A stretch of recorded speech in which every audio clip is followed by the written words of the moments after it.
Assalamualaikum warahmatullahi wabarakatuh. Hai para penggemar buku harian seorang istri dimanapun Anda berada. Selamat datang di RM TV Channel. Kali ini Mimin bakalan membahas tentang sinetron buku harian seorang istri. Namun sebelum lanjut ke pembahasan, alangkah baiknya Anda semua menekan tombol subscribe dan nyalakan lonceng notifikasinya. Di sebuah ruangan terlihat ada Kevin lagi marah-marah dan melampiaskannya kepada foto Dewa dan Nana. Dan ia berkata akan membalaskan dendamnya karena Dewa nggak bisa jagain Claudia dulunya. Setelah itu di mobil terlihat ada Roni yang membawa Alia dan ia pun merasa kesal. Kemudian berkata badannya mulai dingin, jangan-jangan dia mati, ucap Roni. Kemudian Alia pun batuk-batuk dan keluar darah. Roni pun mulai semakin panik, kemudian membawa Alia ke rumah sakit. Dan di rumah sakit Alia pun ditangani dokter dan Roni kemudian telepon Dewa namun gak diangkat karena gak aktif. Dan ia kemudian berkata, gak apa-apa, kali ini aku selamatin Alia karena nantinya pasti aku bisa manfaatkan kesempatan ini, ucapnya. Di sisi lain, Nana pun masih belum sadar. Kemudian dokter masih memeriksanya. Ternyata di sini terlihat Nana dan Alia sama-sama lagi ditangani dokter dan kondisinya sama-sama kritis. Di bawah alam sadar mereka, Nana berpakaian serba putih dan memanggil-manggil Dewa karena ketakutan. Kemudian datang Alia dan berkata, Dewa itu hanya mempermainkan kita, dia cinta sama aku, tapi dia menikahi kamu, dan dia masih gak mau lepasin aku, ucap Alia. Dan kemudian Nana berontak hingga Alia terjatuh. Kemudian Nana pun lari dan ada cahaya silau. Ia memanggil-manggil Dewa lagi, kemudian ia berjalan dan sepertinya menabrak sesuatu, kemudian pingsan. Dan tak lama Alia pun melakukan hal yang sama, kini mereka sama-sama pingsan. Dan ketika itu Nana mendengar Dewa yang memanggil-manggilnya. Dan Alia mendengar tangisan Salsa anaknya. Kemudian tak lama kondisi mereka pun mulai stabil. Dan kemudian di kamar rawat Nana datang Kevin dan ia langsung bertanya kepada dokter kondisi Nana.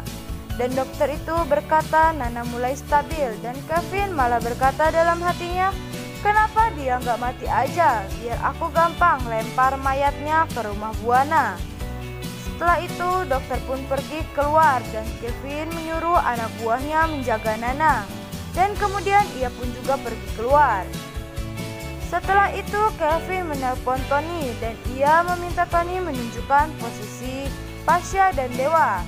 Setelah itu Tony pun berkata pada Pasha, akhirnya aku bisa menaklukkan kamu dan bos kamu, Dewa. Dan aku nggak tahu kamu bisa bertahan sampai kapan di sini, ucapnya. Roni pun di jalan hampir menabrak orang. Dan ia sok-sokan, kemudian terjadi kejar-kejaran antara ia dan orang yang hampir ia tabrak. Namun ia berhasil lolos. Akhirnya ia sampai di rumah dan ia duduk di kursi. Dan tak lama kemudian datang Salsa yang masih menangis ingin pulang dan akhirnya nganterin Salsa pulang. Balik lagi di rumah sakit nih guys. Alia pun sudah tersadar dari pingsannya. Kemudian ia mengingat-ingat kejadian sebelumnya dan ia ingat kalau ia masuk jurang bersama Nana. Dan Alia pun menanyakan soal pasien lain atau yang ia maksud Nana pada suster, namun ternyata tak ada. Di rumah Kevin terlihat ibunya mengambil liontin dan ia berkata, aku harus menemukan anakku Adi yang dulu aku titipkan kepada kakakku Nawang, ucapnya. Dan kemudian ia marah-marah kepada Bu Farah Buana karena ia yang merebut calon suaminya dan ia menyebabkan aku jauh dari anakku. Dan selain itu dia juga yang selalu mencari dan mau mencelakakanku sampai-sampai aku harus menitipkan anakku dan harus memalsukan kematianku dan kembali dengan identitas yang baru, ucapnya dengan penuh kemarahan. Ternyata benar kan guys, kalau adik adalah adik tiri dari Dewa Buana guys. Oke, di sisi lain terlihat juga Nana yang sudah sadar. Kemudian ia berkata pada orang yang menjaganya, "Siapa kamu? Di mana suami saya?"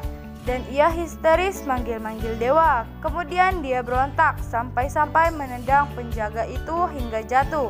Kemudian ia kabur dari tempat itu dan dikejar oleh penjaga di rumah itu. Namun sayangnya tak lama ia malah menabrak Kevin dan tak lama akhirnya Nana kembali pingsan. Kevin pun membawa kembali Nana ke kamar tempat di mana ia dirawat dan kemudian menyuruh dokter untuk menginfusnya lagi. Di situ terlihat Nana kembali siuman dan ia mulai panik dan berkata, "Aku nggak boleh nyerah," dan ia berusaha untuk kembali kabur. Namun sayangnya lagi-lagi si pria jahat itu kembali menemukannya. Kemudian kembali menutup pintu dan Nana pun merasa sangat kaget dan terkejut guys.